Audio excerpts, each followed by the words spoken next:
J'espère que vous m'entendez. Merci. Je voudrais remercier à Léa, Laetitia, je ne me rappelle plus du chiffre 78, je pense. Je suis désolée si je me trompe. Merci de m'avoir fait la pub hier. Elle a dit sur son post qui veut suivre les tweets de Siradjara. Merci, merci beaucoup. Un grand merci. J'ai rencontré l'amour en ce moment. Je ressens beaucoup d'amour. Mais il y a encore un autre contact que j'attends. Et lui aussi, c'est mon amour, tant mieux. Oui, en fait, j'ai annoncé récemment que j'allais sortir, que j'avais signé une maison d'édition qui s'appelle Le Lys Bleu, et que mon innocente vie, je cite d'après, je vais vous faire des confidences, hein. Il faut que je recherche le retour du livre. Alors, retour livre. Retour le livre. Retour livre. Si j'arrive à le retrouver, ils m'ont fait un retour et j'aimerais vous le partager. Alors, si je le trouve. Je prends le temps, je vais chercher. Alors. En tout cas, un très beau retour, sinon je vais le trouver par mail, non, c'est pas un souci. Je l'avais pas épinglé, mais ils m'ont fait un magnifique retour et que j'aimerais vous partager.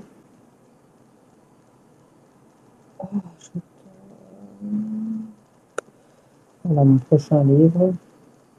Et c'était mon innocente vie. Notre proposition, voilà, parce que j'ai signé un contrat il n'y a pas longtemps. Votre manuscrit, Mon innocente vie, frappe par sa sincérité brute et son écriture spontanée, qui plonge le lecteur dans un récit intime, oscillant entre humour, résilience et douleur, à travers une narration immersive et style oral assumé. L'autrice livre une réflexion poignante sur l'enfance, la transmission des blessures familiales, notamment dans les passages où les souvenirs d'injustice et de violence côtoient les instants de tendresse et de liberté. Donc voilà, ils ont décidé de publier mon livre, donc il sera bientôt disponible dans 3 mois à la FNAC et sur Amazon, et il y aura des séances efficaces, mais ça on en parlera ultérieurement.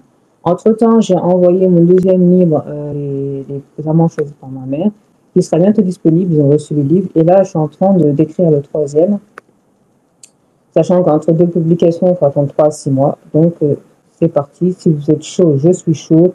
Bon ramadan à ceux qui passent au ramadan, mais rappelez-vous que l'islam a beaucoup de, même si c'est la dernière religion qui est arrivée dans ce monde, a beaucoup de failles dans ce livre. Donc dites-vous bien, est-ce que ça vaut le coup de faire un mois de ramadan? Peut-être une semaine, mais un mois, est-ce que ça vaut le coup? Bref. Perso, je ne ferai pas. En tout cas, pas comme ça. Si vous êtes chaud, je suis chaud, on est parti. Donc là, ce troisième livre, ça va parler, il sera un peu différent des autres, parce que les autres, c'était bien axé sur le familial. Là, ça va être l'histoire de partenaires, mais ça va être des partenaires imaginaires. Inaccessibles ou accessibles. Donc là, vraiment, les deux premiers livres, ça concernait mes choix par la famille. Et là, ça va être un peu différent. On va plus être centré sur moi et mes partenaires imaginaires. Donc, il n'y a pas intervention de la famille. Voilà, pour une fois. Donc, je dédie ce livre à ma future collab. Tu sauras très bientôt si ça se réalise. Chut, en attendant, lis et apprécie le livre. Le prélude. J'étais cloîtrée chez mes parents, posée en terrasse, et c'est là que je me suis dit, je vais naviguer sur Internet à la recherche d'un homme beau. Pourquoi je vous dis ça? D'habitude, je me refuse de me marier, mais là, sous l'impulsion de ma famille aussi. Dans mon enfance, tu vois, j'ai voulu une famille, des enfants comme tout le monde. Ma coach Love disait, on a tous eu cette idolâtrie en nous de potentiellement rencontrer son idole. Je surfais sur Internet, je suis tombée sur des shoots de jeunes beaux, acteurs, chanteurs, de tout. Le nom de la personne que j'ai repérée est une ou un grand artiste américaine. Je ne vais pas la dévoiler ici, ce serait une surprise comme tout le monde. Donc, attends-toi à quelque chose de beau et si fort, ça se réalise. Je t'en dis pas plus. Chapitre 1, le premier gars. Ah, comment j'ai pu le rencontrer virtuellement. J'étais au lycée, mon premier coup de cœur fut JJ, de la tectonique. Vous vous rappelez JJ de la tectonique, le danseur de la tectonique? C'était en 2007. Déjà 2006, il écoute des millions de vues sur Skyblock où il avait posté une vidéo dans son garage où il commençait à danser une danse bizarre. Et cette danse fut la tectonique qui a été inaugurée au début des années 2000 par un monsieur qui s'appelle Cyril Blanc. Il était grand, brun aux yeux bleus et bleus. C'est ce que je kiffe. Plus jeune à 9 ans, plus jeune à 19 ans. Voilà, et puis même JJ était jeune à l'époque et moi j'avais 17 ans. Voilà, donc 2 ans d'écart. Souvenez-vous que j'étais fan de Joe Moget. Donc ça, je vous rappelle que c'était mon premier livre, chapitre, je pense que c'était 9 à 11 ans, 7 ans, entre 7 et 9 ans, 9 et 11 ans. Le frère de ma meilleure amie de l'époque. Ben lui, ça a été le coup de foudre direct. Et quand j'idéalise, c'est pour longtemps. Genre 3-4 ans. Ça reste dans ma tête comme ça, c'est fou. Je me rappelle, c'était l'époque de Skyblock, voir chapitre 17 à mai 19. Short dispo sur YouTube. Donc j'ai fait un short sur mon pseudo Mariama Labosse de 74 qui est dispo dans la chaîne Siriacha. Et vous verrez que quand vous tapez Mariama sur la barre de recherche, vous coupez le Mariama Labosse de 74, il n'y a plus de bloc, mais il y a encore les commentaires que j'ai mis. Donc je vous disais que vous verrez dans la vidéo que le pseudo Mariama Labosse de 74 y est encore. C'est-à-dire que mon Skyblock n'est plus. Mais le pseudo et l'historique de l'école y est.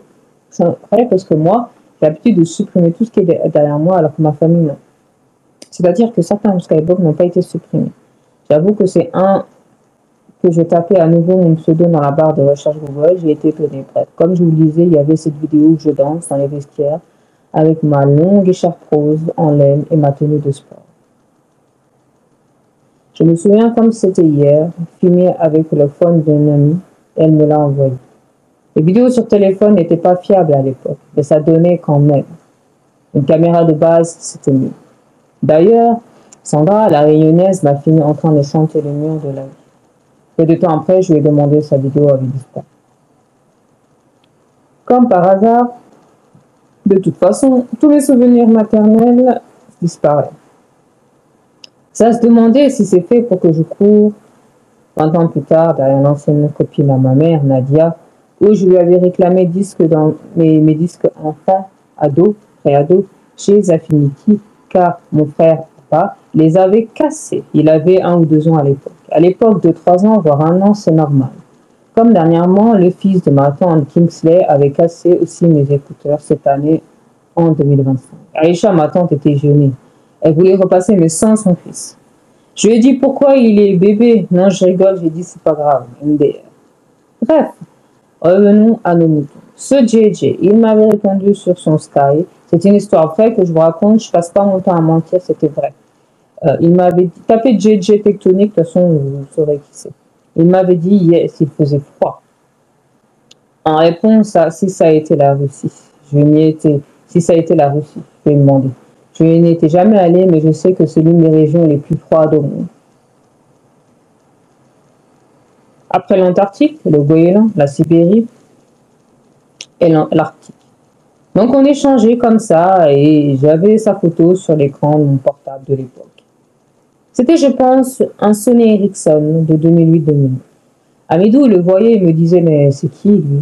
Vas-y, efface-moi ça. Je lui ai dit non, c'est JJ. Amidou, c'était mon premier copain de l'époque, souvenez-vous. Donc il me dit efface l'écran. Je lui dis mais c'est un danseur, c'est JJ, mais t'inquiète, ça n'a rien à voir avec toi. Et du coup, bref, je l'avais gardé un moment, puis je l'ai supprimé par la suite. Car ça le faisait pas. Oui. J'en ai parlé de ce danseur à mes copines, bah évidemment. Hein. Chapitre 17 à 19 ans. Elles m'ont dit, c'est clair qu'il faut supprimer. Elles m'ont dit que ça le faisait pas. Alors, B sur Messenger. JJ, je regardais ses clips. Monde Take Live. Il y avait aussi la danseuse Lectra qui dansait avec lui sur Electrotech. Vous vous rappelez, il sortait des CD et puis donnait des cours. Voilà. Touch Me.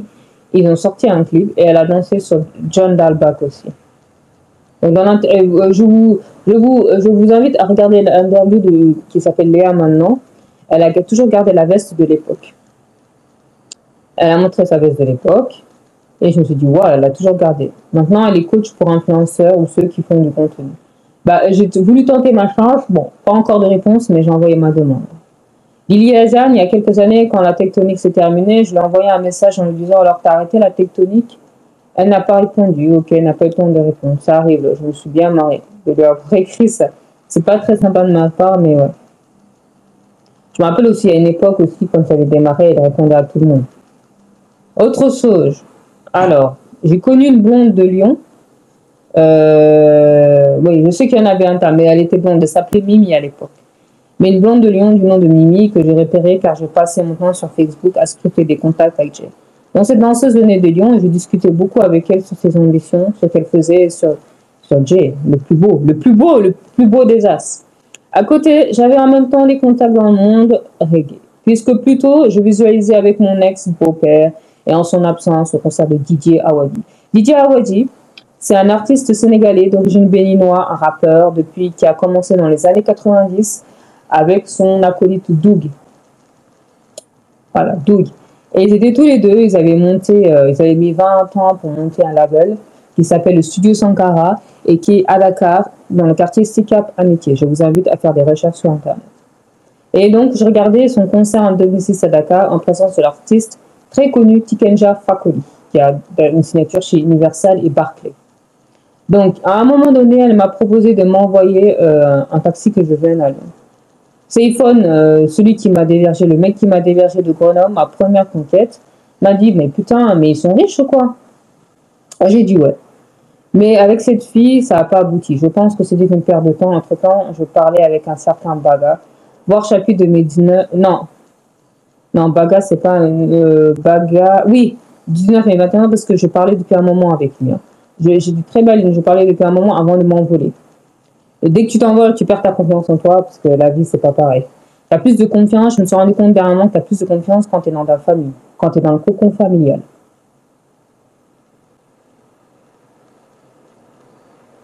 On devait se retrouver à Lyon. Vous vous rappelez, si vous avez bien ou pas la deuxième, mais mon premier livre, ça n'a pas pu se faire. Le premier livre, hein. Je l'ai planté car je craignais la réaction.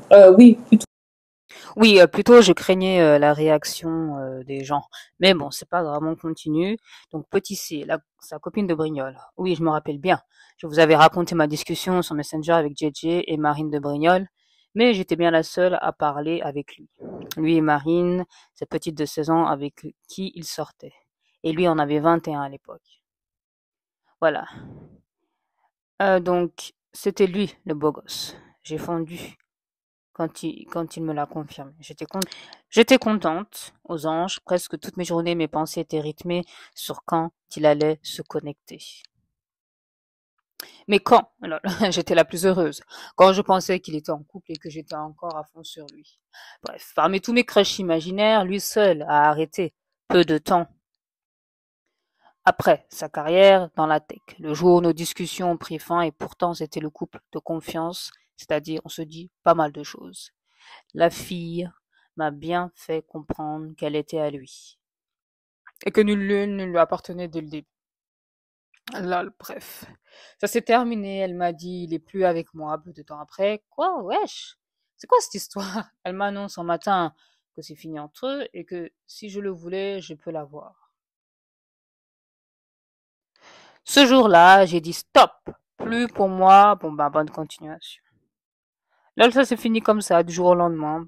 Pas pourquoi. Depuis ce jour-là, je savais que je l'aurais pas pour moi et je l'ai oublié définitivement. Il m'a fallu plus d'un an, je pense fin 2011, pour pencher sur l'artiste sénégalais Didier Awadi.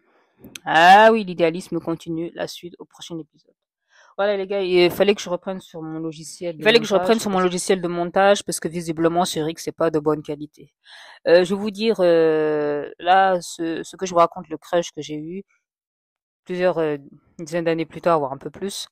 Je vis plus ou moins la même situation, mais avec plus d'épique. Je vous dirais, c'est plus ou moins lourd. C'est encore moi qui fais la cour. C'est anormal. Normalement, c'est l'homme, mais pourquoi pas la femme, hein. C'est inverse les valeurs, c'est pas mal. Donc, la suite au prochain épisode, ça sera pas ça. Ça sera...